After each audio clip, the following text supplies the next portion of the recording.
여러분들의 직장 동료, 뭐 학교, 학원, 거기에 어떤 남자가 나랑 밥 먹을 때 나를 빤히 쳐다본다? 맞네. 나 좋아하는 거야. 맞지? 그지? 과연 그럴까?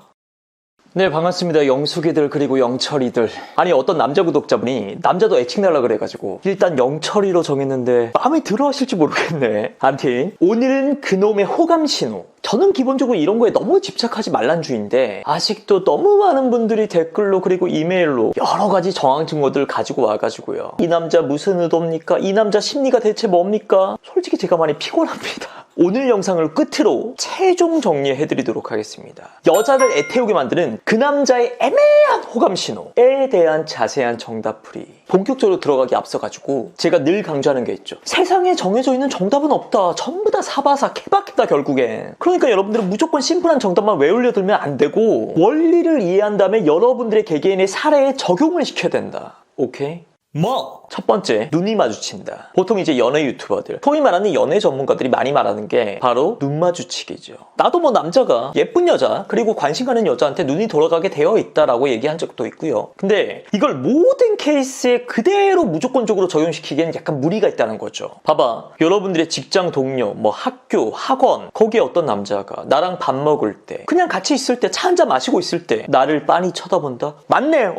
나 좋아하는 거야. 맞지? 그지? 과연 그럴까? 이 눈이 마주친다는 것은 그 여자를 남자가 좋아해서라기보다도 그 남자의 성격, 성향의 차이를 확률이 굉장히 커요. 아니, 나만 해도 뭐 회사 동료라든지 그냥 이래저래 마주치는 여성분들 하다못해 부동산 아주머니랑 얘기할 때도 기본적으로 쳐다봅니다. 근데 저는 기본적으로 뭐 카메라든 사람이든 늘 제가 먼저 이제 말을 걸고 다가가야 되는 직업인지라 누군가와 얘기할 때 눈을 마주친다는 것은 그냥 기본이에요. 아무렇지도 않아요. 근데 보통 일반적인 남자들은 어떠냐고. 하다못해 평균보다 소심한 남자들은 어떻겠냐고. 물론 여러분들이랑 지금 마주하고 얘기하는 그 자리가 좋긴 하겠지. 근데 긴장도 될 거고 무슨 말을 해야 되나 조심스럽고. 아니, 그런 상태에서 눈에 하트 뿅뿅 돼가지고 여러분들을 빤히 쳐다본다? 여러분 같으면 이게 되겠어? 그럴 간땡이가 있겠냐고. 저는 그래서 이 빤히 쳐다본다, 하트 뿅뿅 해가지고 그윽하게 쳐다보는 그 눈의 의미를 이렇게 생각했으면 좋겠어요. 그냥 이 남자가 조금 원래 자신감이 넘치는 스타일이구나, 이런 성격을 가진 사람이구나, 그 정도? 뭐 눈이 자주 마주친다고 해가지고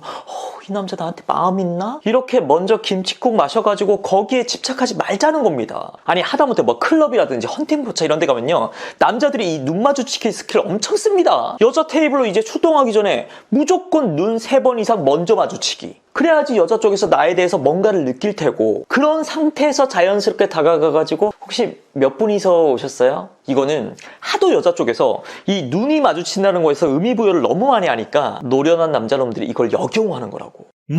두 번째, 또 많이 말하는 호감 표시 중에 이런 게 있죠. 굳이 안 해도 되는 걸 한다. 그놈의 굳이 안 해도 되는데 나한테 잘해주고, 굳이 그럴 필요 없는데 나한테 따뜻하게 말해주고. 영숙 씨는 참 매력 있는 사람인데 영숙 씨는 왜 연애 안 해요? 물론 나를 좋아하는 남자가 나에게 이런 말을 한다. 당연히 그럴 수 있지. 대신에 이렇게 굳이 안 해도 될 말, 대신에 듣기에 좋은 말을 하는 사람들이 전부 다 여러분을 좋아하는 건 아니라고. 특히 남자가 있잖아요. 어느 정도 사회생활을 하고 사람들과의 관계에서 짬을 좀 먹잖아? 그러면 젠틀함, 매너라는 게 생기게 돼 있습니다. 물론 내 입장에서는 굳이 안 해도 되는 거긴 해. 근데 그걸 하는데 뭐 엄청난 수고가 들여지는 것도 아니고, 또 그걸 했을 때 상대방도 좋아라 하니까 그걸 보면 나도 뭐 흠타고, 그런 게 바로 젠틀, 매너라고. 그래서 뭐 회사라든지 모임에서 두루두루 잘 지내고 싶은 남자들 입장에서는 있죠. 적당히 그냥 그렇지만 예쁘다고 말해주고 여자한테 따뜻한 말 한마디 합니다. 얼마든지 그럴 수 있다라는 거죠. 실제로 메일이나 댓글로 저한테 이것저것 물어보시는 여자분들이 그 남자가 나에게 해줬던 따뜻한 말 한마디, 친절한 행동, 이걸로 절반 이상을 채웁니다. 아니, 제가 무거운 짐을 들고 가고 있는데 그 남자가 가던 길을 멈추고 굳이 안 그래도 되는데 제 짐을 들어줬어요. 아니, 저한테 매력이 있다고 인기 많을 것 같다고 그랬어요. 굳이 직장 동료 사이라면 굳이 저한테 그런 말 안 해도 되지 않아요? 그래서 여자분들 입장에서는 이런 정황 증거들로 어느 정도 확신을 하고 먼저 마음이 안달난 상태에서 커피 한 잔, 밥 한 끼 이런 식으로 남자에게 다가가겠죠. 근데 남자 쪽에서 선을 그어버려. 그럼 또 나한테 그럽니다. 망했다. 괜히 들이댔다. 그 남자 심리가 대체 뭐냐. 아니, 커피는 거절해놓고 그 이후로 나한테 잘해준다. 반갑게 먼저 인사도 한다. 남주긴 싫고 지하기 싫다는 심리인가 어장인가? 원래 이 매너와 호감은요, 딱 잘라서 구별짓기 진짜 어려운 부분입니다. 뭐 굳이 여러분께 기준을 준다면은 큰 시간, 큰 수고, 큰 돈 이걸 써가면서까지 나한테 굳이 호의를 베푸는지 여부인데, 이 크다라는 의미도 되게 상대적인 거거든. 아니 만약에 3만원짜리 기프티콘을 생일에 보냈어, 남자가. 근데 알바하는 남자애랑 월 1000버는 남자랑 이 3만원이라는 금액이 그 두 사람한테 같은 의미겠냐고.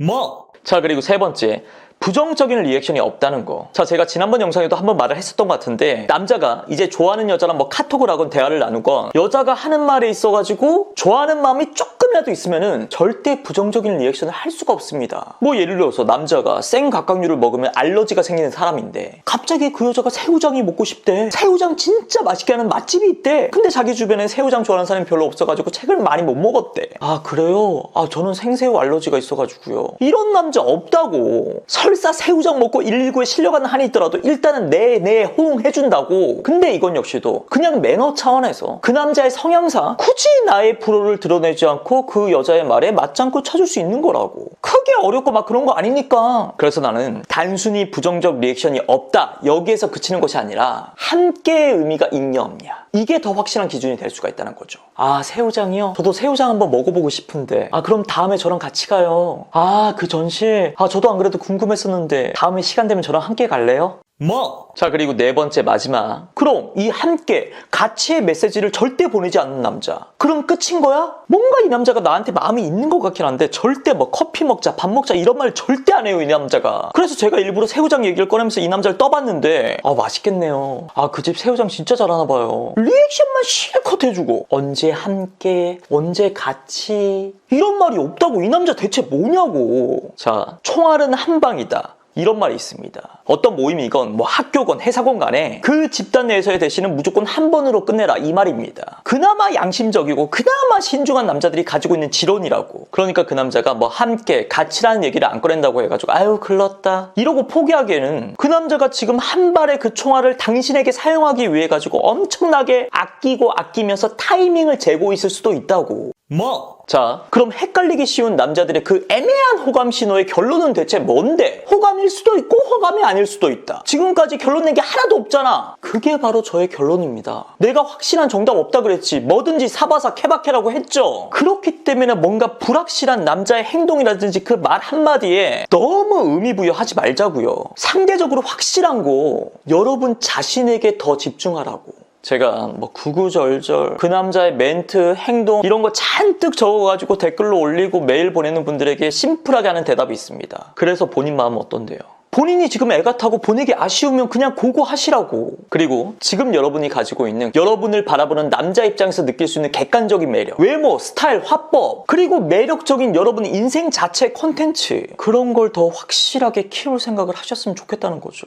저도 압니다. 지금 이 순간에도 100% 확실한 남자의 호감 신호 이런 류의 영상들의 조회수가 높다는 거 나도 안다고. 그만큼 여러분들의 니즈가 크다는 거잖아. 근데 제발, 아니 봐봐, 취업 공시 준비하면서 본인 스펙 뭐 토익 이런 건 올릴 생각은 별로 안 하고, 아 이번에 이공계 쪽으로 많이 뽑는다고 하는데 어쩌지? 아 이번에 영업할 남자만 많이 뽑는데 허구한 날 이런 카더라 통신에만 관심이 많고 스트레스는 스트레스대로 받는 친구들이 있죠. 그거랑 똑같아요, 이 상황이.